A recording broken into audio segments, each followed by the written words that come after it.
जय श्री कृष्ण, राधे राधे, श्री हरिदास। और ये लीला 6 तारीख की मॉर्निंग की है, यानी कल जो हम काम कर रहे थे बहुत सारा, ये कल ही की लीला है सुबह मॉर्निंग में।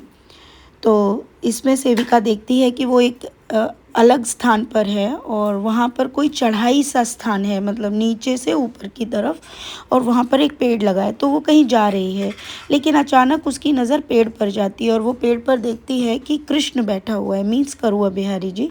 तो वो देखती है कि लाला बड़ा सजा धजा बैठा हुआ है और उसके हाथ में बंसी भी है। तो वो कहती है, लाला तू यहाँ क्या कर रहा है? तो लाला कहते, तो मेरा मन ना लग रहा, जई के मारे मैं यहाँ बैठो हूँ। हम कछु गेम खेलें? तो बोले, कछु खेल खेलेगी? चल खेल खेलते हैं। तो सेविका बोलती है, ठीक है लाला, मैं हूँ खेल लेती हूँ, मेरा मन ना लग रहा। बोले, कहाँ जा रही तू? बोले, मैं गाम को जा रही। बोले, मैं हूँ गाम को जा रहा हूँ, चल हम खेल खेलते हैं, है ना? बोले, ठीक है। तो लाला कहते, तो सेविका बोलती है, अच्छा बता कहाँ गेम खेलेगा? बोले, मैं ना अच्छा मैं एक बात बता, तुझे कहते हैं ना कि तू जगत पालनहार को अपने कंधे पे बैठा ले। बोले, हाँ लाला, मैं तो बैठा लेती हूँ। तू कितना बोझ उठा लेते हैं ना? बोले, हाँ मैं उठा लेती हूँ, मैं तो हुए उठा लेती हूँ। तू सिलेंडर भी उठा लेते ना? बोले, हाँ मैं सिलेंडर उठा लेती हूँ। तो मैं एक काम दे, तू वो कर लेगी? बोले, हाँ तू बहुत बलवान है ना सखी। तो सेविका बोलती है, हाँ। तो इस बात को सुनकर सेविका को अच्छा लग रहा है, तो वो कह रही है, हाँ मैं उठा लूँगी। तो बोला कि चल हम एक खेल खेलते हैं। वो सामने देख एक बुग्गी है। तो सेवा बोली, बुग्गी? बोले, हाँ वो बैलगाड़ी। बाकी ना बैल भाज गए, तो तू वायल लेके और नीचे जानो, नीचे वो गेट देख रही है? बोले, हाँ जानो है। बा गेट तक तो वो बुग्गी लेके जानी है। तो सेविका बोलती, ठीक है। अब सेविका को लग रहा है अगर मैं नहीं लेके जाऊंगी तो लाला को लगेगा कि मैं ये काम नहीं कर पाऊंगी। तो सेविका बोलती है, नहीं मैं ले जाऊंगी। और वो ये सोच के बोलती, ठीक है तो मैं गेट तक नीचे ले जाऊंगी।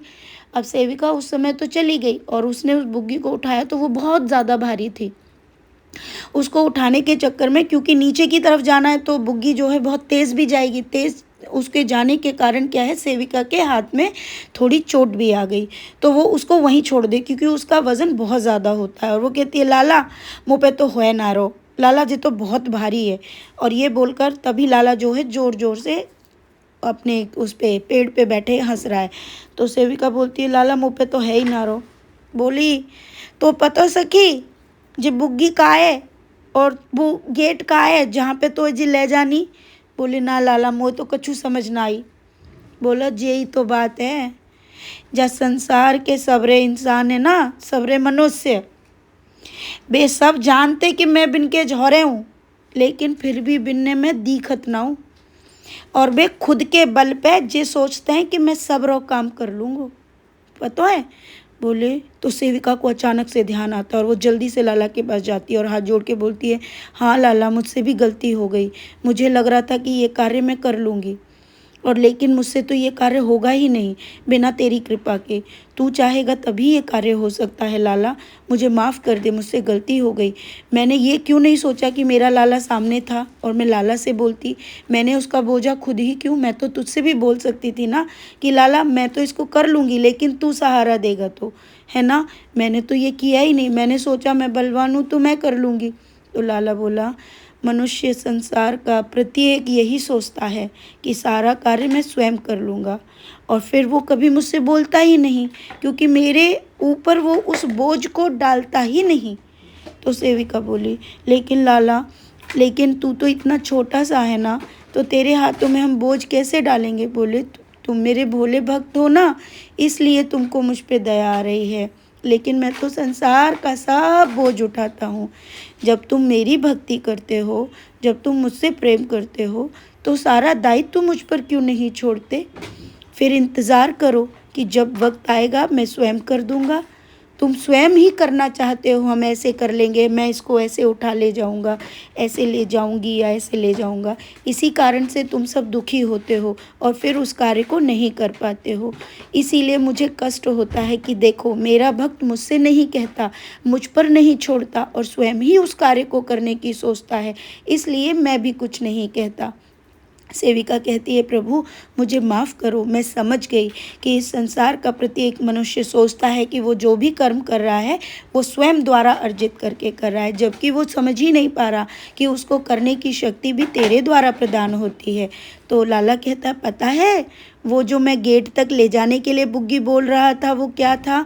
तो वो बोली, नहीं लाला मुझे नहीं पता। वो बोला, वो मोक्ष द्वार है, वहाँ तक जाने के लिए सारा सहारा या सारा दायित्व तो मुझ पर छोड़ना होगा, तभी वहाँ तक पहुँच पाओगे। तभी सेविका बोलती है, लाला अब बुग्गी पहुँचा देना। तो लाला अपनी उंगली ऐसे करता है एकदम से और बुग्गी जो है सीधे उस द्वार तक पहुँच जाती है। सेविका फिर लाला के पास आकर कहती है, लाला सच में इस संसार का मनुष्य तेरी किसी लीला को नहीं समझ पाएगा।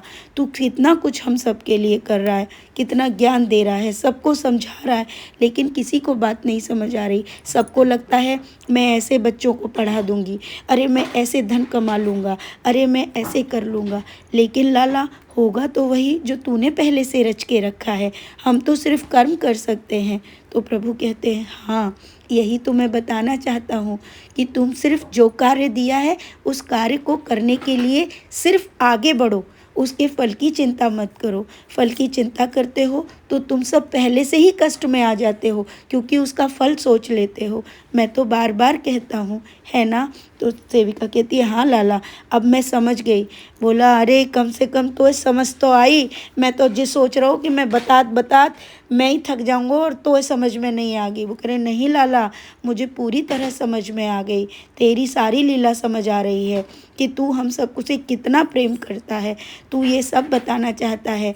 क्योंकि ये लीला जब प्रभु ने की, तो प्यारे भक्तों मैं बता देती हूँ, इस लीला के पीछे एक कार्य था कि प्रभु ने एक लीला में वो प्लॉट था जो वृंदावन का, वो बेच दिया था, राइट। तो हम लोग को लग रहा था कि चलो हम उसको आगे, बस प्रभु ने यहाँ तक लीला दिखी थी तो हमने सोचा कि चलो भाई अब प्रभु का जो प्लॉट है मैं उसको सेल पे डाल दूँगी, जो भी अमाउंट आएगा चलो कोई घर देख आते हैं। तो हमको किसी ने एक घर बताया, हम वो घर देख कर आए, लेकिन उस घर की कीमत तो बहुत ज़्यादा थी। जब घर की कीमत ज़्यादा थी तो 2 दिन हमको टेंशन हो गई, और जब टेंशन हो गई तो अब मनुष्य हैं क्योंकि पृथ्वी पर हैं, लेकिन हम लोग उस समय एक चीज़ मुझे ध्यान आई कि अरे हम क्यों परेशान हो रहे हैं, जब प्रभु को चाहिए होगा जब प्रभु कर लेंगे, क्योंकि हम भी प्लॉट के लिए क्यों सोचें कि कब क्या होना है। तो यहाँ पर इस लीला द्वारा प्रभु ने बोला है कि हर चीज़ का अपना एक समय होता है। जब हमने सब कुछ प्रभु पर छोड़ दिया है तो प्रभु के द्वारा ही सारे कार्य कंप्लीट होंगे, और जब समय होगा तब। उसके लिए अब हमें कोई भी ऐसी चीज़ सोचने की या समझने की या अपना दिमाग लगाने की आवश्यकता नहीं है। हमको अगर कुछ करना है तो वो है सिर्फ और सिर्फ प्रभु की आज्ञा का पालन, और हमारे द्वारा जितना कार्य हो सकता है वो। तो प्यारे भक्तों, ये थी कल की बहुत सुंदर लीला। अब कल जो प्रभु ने गेम खेला, क्योंकि जब भी आपको पता है प्रभु बांसुरी बजाते हैं थोड़ी भी, तो उस दिन बहुत सारा काम का पसेरा होता है, तो वही हुआ था कल। पूरा टाइम जो है काम हुआ, और जब वो, क्योंकि लीला साक्षात भी होनी थी, तो जब वो बॉक्स उठाए जा रहे थे तो उस बॉक्स को उठाने में सोना को लग भी गई थी। तो वो लीला का पार्ट वही था, और वहाँ पर हंसकर हम लोग कह रहे थे, अरे मैं मजाक में ही बोल रही थी कि चलो मेरा हाथ लगवा लेते, कृष्ण लीला हो जाती। तो ये सब उसी लीला का पार्ट था कि प्रभु क्या समझा रहे हैं कि हमें किसी भी परिस्थिति में परेशान नहीं होना है। परिस्थिति चाहे कुछ भी हो, अगर हमारे पास कुछ नहीं है तो भी हम क्यों परेशान हो रहे हैं, क्यों हम बड़े बड़े आने वाले समय के लिए प्लान कर रहे हैं कि हमको ये करना है, मैं ऐसे कर लूँगी या मैं ऐसे कर लूँगा। नहीं, हमको कुछ भी नहीं पता है, सत्य यही है, क्योंकि हम जानते ही नहीं एक पल बाद क्या होना है। हम जो कर सकते हैं वो एक ही कार्य है, और वो है प्रभु का चिंतन। हम प्रभु का चिंतन करते हुए, आपको जो कर्म दिया है प्रभु ने, देखो हर मनुष्य को गृहस्थ में रहकर काम करना होगा, सबको करना पड़ता है। कर्म करते जाइए, फल कितना मिलेगा ये उस समय पर या उस घड़ी पर निर्धारित करता है जो प्रभु ने आपके लिए सोची हुई है।